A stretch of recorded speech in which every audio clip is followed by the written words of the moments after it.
Sa dihang luha na ang akong makita, ug bugat nga ang dalan nga akong giagian.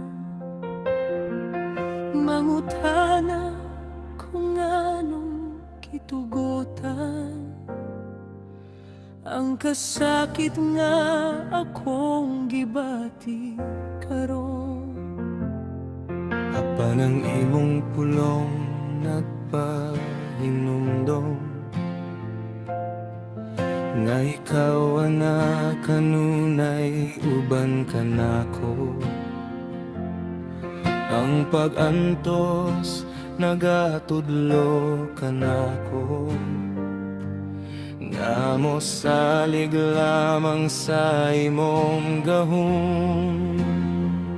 Ang pag-antos nagpahinumdom sa paglutos sa mga nagalagad kanimo dinhi sa kalibutan. Apan bisan pa sa kasakit ug pagsulay, Ikaw Ginoo dili mo biyang. ang matag luha dunay katuyuan, ang matag pagsulay mong gamiton. Imong gihulma ang among kinabuhi, pinaagi sa imong grasya ug gugma.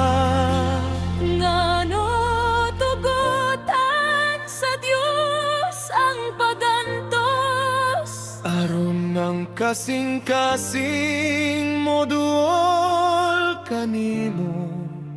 bisan sa kasakit ug kalisdanan, ang imong sad magpabilin.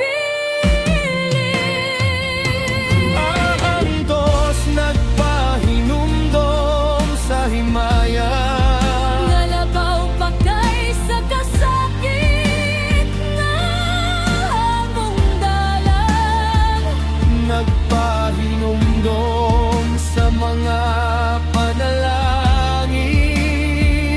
kay ikaw among Dios nga matingod-anon. Ang pagantos nagpahinumdom sa pagtuli, kung kami mawala sa hustong dalan. Imong kamot mahigugmaon mo tudlo, ug magdala ka namo balik kanimo. Nagpahinumdom kini sa kalipan, sama sa mga apostoles nga midayen. Bisan gilutos sila tungod kanimo, Nagdaog sila pinaagi sa pagtuo. Nagpahinumdom kini sa paglaom, nga moabot ang adlaw nga walay kasakit. Pahiran mo ang tanang luha, ug walay kamatayon hangtod sa kahangturan. ngano tugutan sa Dios ang pagantos, Kay gitudloan niya kita mosalig, sa kalistanan ug sa unos. siya magpabilin nga atong dalang pa.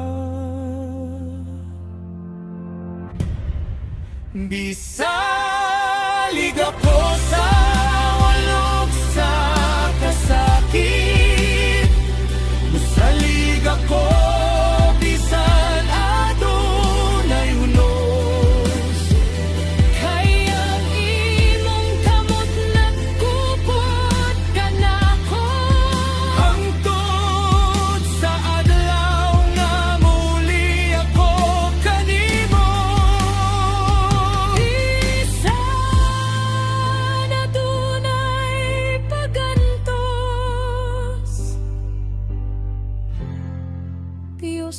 akong kusog.